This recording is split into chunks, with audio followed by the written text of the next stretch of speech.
Hello everyone, welcome back to the channel banking professionals make it possible. उम्मीद करती हूँ आप सबकी तैयारी अच्छी चल रही होगी, आपका हेल्प भी अच्छा होगा। तो आज मैं बात करने वाली हूँ कि एक हिंदी मीडियम स्टूडेंट ने अपनी इंग्लिश को कैसे इम्प्रूव किया है, क्योंकि आपके कमेंट्स भी थे और आपके डायरेक्ट मैसेज भी थे कि मैम इंग्लिश को कैसे इम्प्रूव करें। जबकि मैंने आपको कहा है कि आपका कोई भी क्वेरी हो, कोई भी सजेशन हो, आप डेफिनेटली उसको कमेंट सेक्शन में पोस्ट कर सकते हैं। आई डोंट नो आप लोग डीएम इस चीज़ को क्यों किए, क्योंकि आप पोस्ट कीजिएगा तब भी मैं उसको एक्सेप्ट कर लेती हूँ, ठीक है।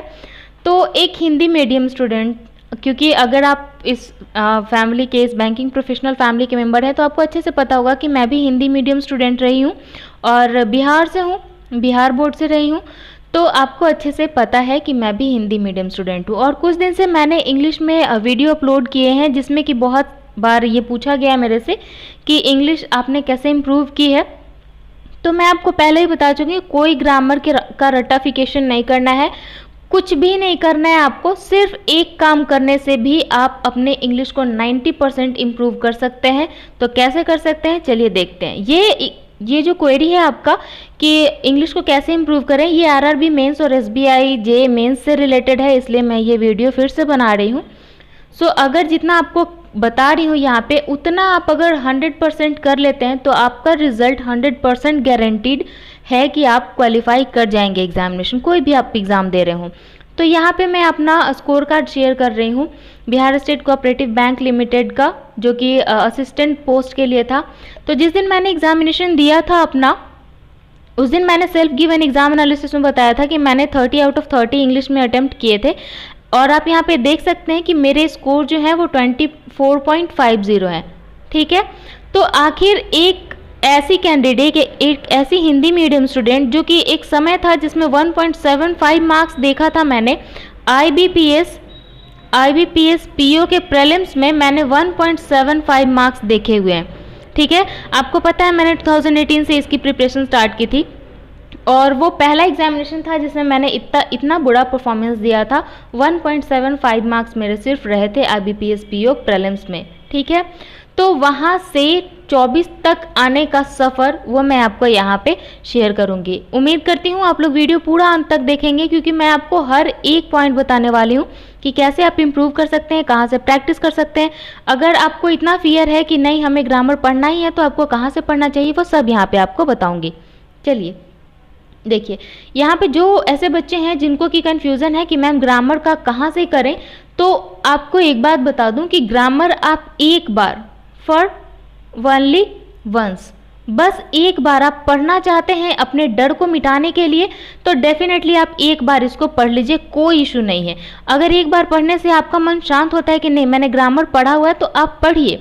सोर्स या तो आप एसपी बख्शी फॉलो कीजिए या तो अजय कुमार सिंह को फॉलो कर लीजिए, ये एसएससी और बैंकिंग दोनों के लिए आता है, और नॉर्मन लेविस, इन तीनों में से कोई भी आप फॉलो कर सकते हैं। ये तीनों बुक जो है वो अच्छी है, मैंने पर्सनली इसे देखा है ताकि आपको अच्छे से रिव्यू दे सकूं, तभी आपको बता रही हूँ, ठीक है। कोई भी आपको मार्केट में ये अवेलेबल मिल जाएगा, ऑनलाइन ऑफलाइन कहीं से भी, ठीक है। देन आपको, अगर आप ग्रामर नहीं पढ़ रहे हैं ना, अगर आप चाहते हैं कि हम ग्रामर को स्किप कर दें, मैम स्किप कर दें, तो मैं यही सजेस्ट करूँगी कि हाँ आप इसको स्किप कर सकते हैं, ठीक है। कर सकते हैं, करना 100% चाहिए ऐसा नहीं कह रही, बट कर सकते हैं आप। अगर आप सिर्फ और सिर्फ रीडिंग करते हैं तो 90% चांस है कि आपका जो इंग्लिश है वो बहुत बहुत अच्छा इम्प्रूव हो जाएगा, राइट।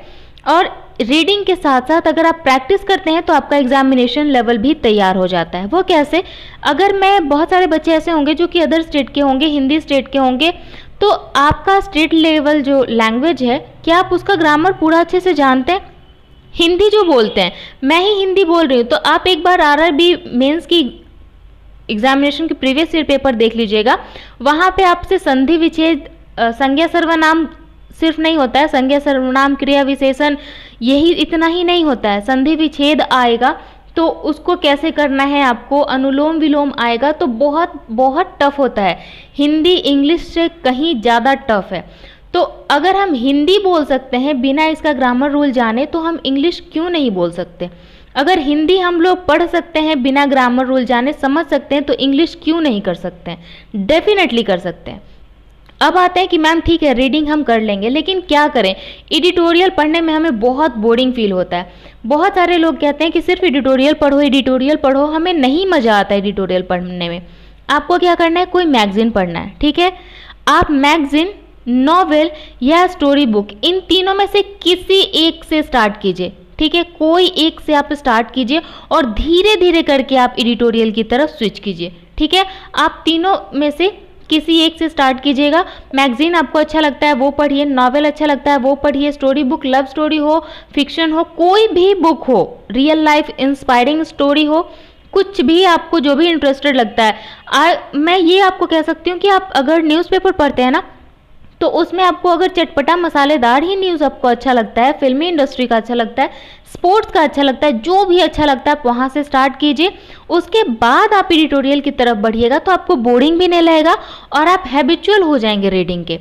आपकी रीडिंग हैबिट अच्छी हो जाएगी तो धीरे धीरे आप आरसी में, मतलब जो आप रीड कर रहे हैं ना, आरसी क्या है, रीडिंग कॉम्प्रहेंशन।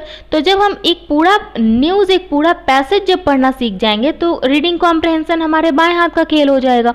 समझ में आने लग जाएगा कि कौन सा सेंटेंस कहाँ पे है, कौन सा शुरुआत हो रहा है, कौन सा मिडिल इन्फॉर्मेशन दे रहा है, कौन सा एंड कर रहा है उस कॉम्प्रहेंशन को, ठीक है। तो इस तरीके से आप यहाँ से स्टार्ट करके और एडिटोरियल की तरफ बढ़ सकते हैं। मैम आप भी एडिटोरियल की तरफ आ गए, डेफिनेटली मैं भी एडिटोरियल की तरफ आ गई। इसका बेनिफिट आपको बताती हूँ। इसका बेनिफिट ये है कि इसको करने से आपका एसे तैयार हो जाता है, आपका मेंस का आरसी तैयार हो जाता है, ठीक है। और आप जब इसको पढ़ते हैं ना तो आपको आरसी फ्रेम करना तक आ जाता है, ठीक है। इससे आपको बहुत हेल्प मिलता है और जितने भी ग्रामर के रूल्स आपने जो पढ़े हैं वो सब आपको एडिटोरियल रीड करते करते आपके माइंड में आ जाएगा। जैसे मैं यहाँ पे लिखूं कि आई एम गोइंग टू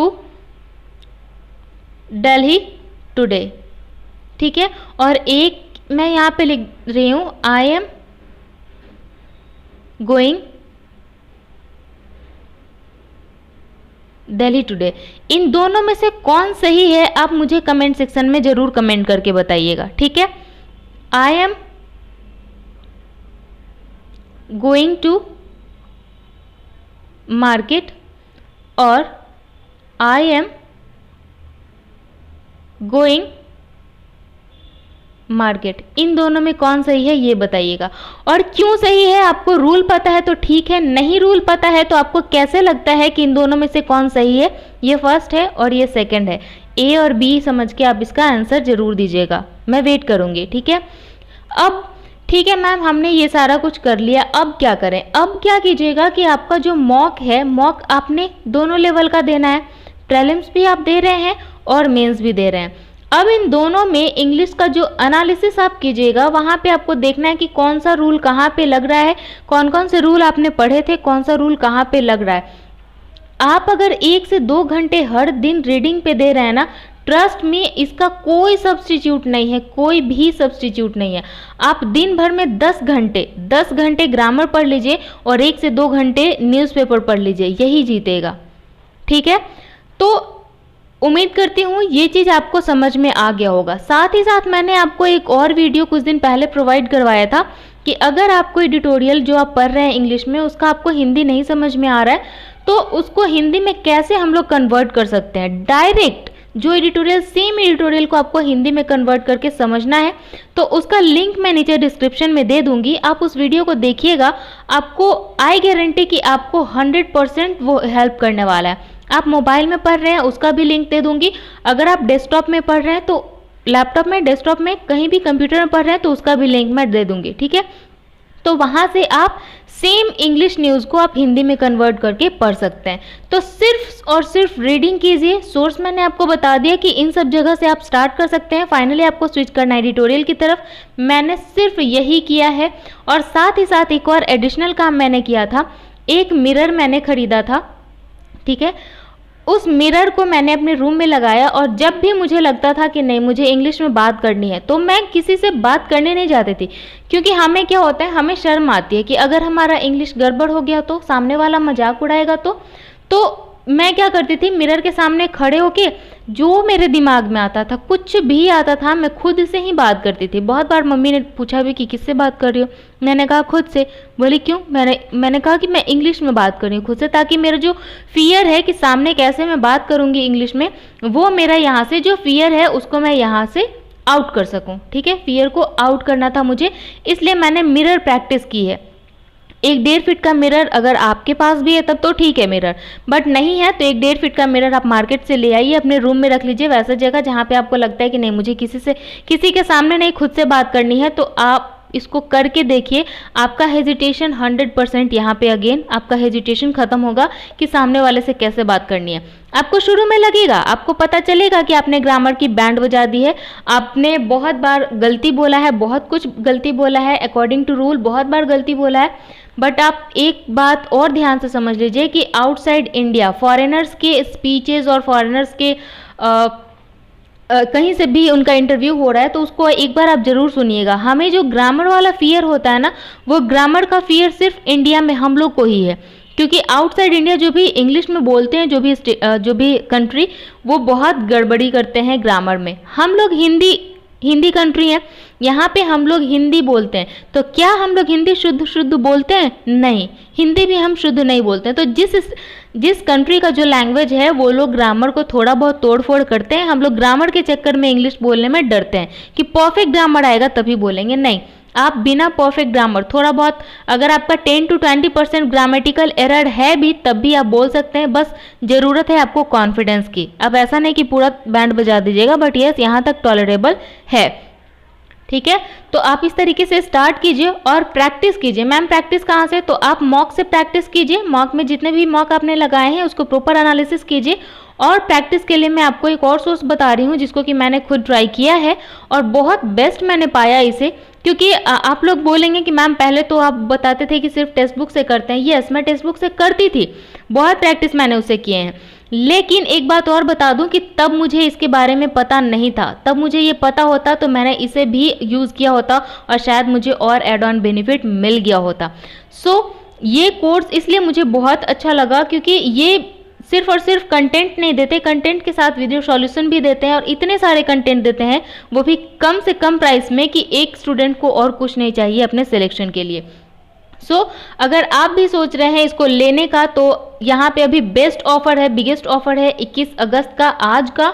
और ये कार्निवल ऑफर है राखी को लेके। तो जितने भी भाई देख रहे हैं अपनी बहनों को इसको गिफ्ट कर दीजिए, राखी का बहुत अच्छा गिफ्ट होगा। तो यहाँ पे वो लोग 50% डिस्काउंट दे रहे हैं, जिसमें कि 12% एक्स्ट्रा डिस्काउंट आपको और मिल जाएगा अगर आप BP2021 यूज़ करते हैं। तो उम्मीद करती हूँ ये सेशन पूरा हेल्पफुल रहा होगा आपके लिए। अगर वीडियो अच्छा लगा हो तो लाइक ज़रूर कर दीजिएगा, दोस्तों के साथ शेयर भी कीजिए ताकि उन्हें भी हेल्प मिल सके, उन्हें भी हिंदी मीडियम वाला डर निकल जाए। और अगर आप भूल गए थे कि चैनल को सब्सक्राइब करना है, पहली बार देख रहे हैं, तो प्लीज़ चैनल को सब्सक्राइब करके बेल आइकन दबा लीजिए ताकि आगे आने वाले वीडियो के अपडेट आपको मिलते रहें। कोई डाउट, कोई सजेशन, कोई क्वेरी हो तो कमेंट सेक्शन में आप जरूर कमेंट कर सकते हैं।